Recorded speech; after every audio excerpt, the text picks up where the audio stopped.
Bugün sizlerle birlikte önümde acayip sıvılaşmış, üstü kurumuş, altındaki slime buharlaşmış, erimiş gitmiş içindekiler. Sileceğiyle tamir edeceğim. Şurada hemen sileceğim vardı ve bakıyorum, yani kokusundan anlıyorum. Küflü kokuyor. Evet, bakın bayağı bir yapışkan. Evet. Kalemimi bırakır mısın? Ben buna 5 TL vermiştim arkadaşlar. Kalemim gitti. Ve bir tanesine 5 TL verdim. Düşünebiliyor musunuz? Faber-Castell'in. Of, her neyse. Katılaştı mı? Ya katılaşmıyor.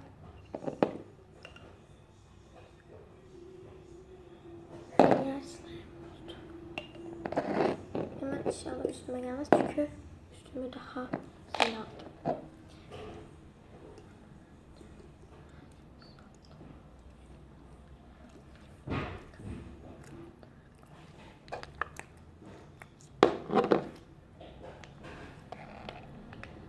Arkadaşlar ben ne yapacağım?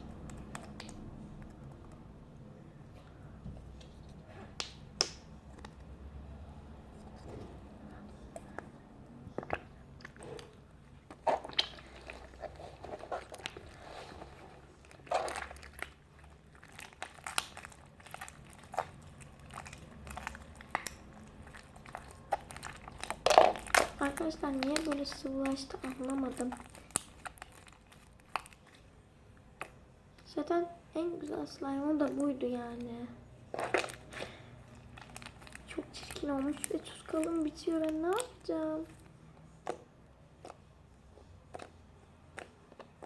Bu galiba küflenmiş arkadaşlar. Çünkü küf gibi kokuyor. Çok kötü kokuyor. Ne sürelim senin kokun değişsin diye. Hem de biraz.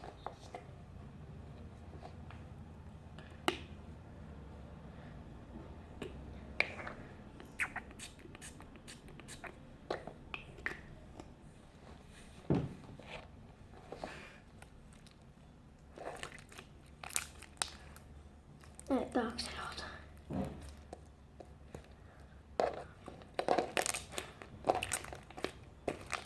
Acayip bir yani sıvı katılığı var.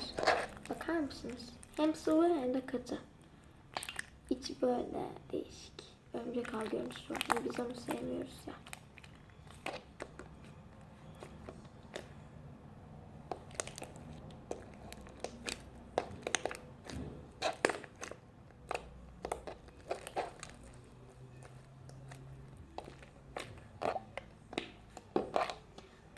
Kalemi de temizle. İnşallah yazar arkadaşlar kalemi.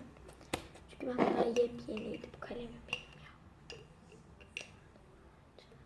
Seni şöyle alalım birazcık sen.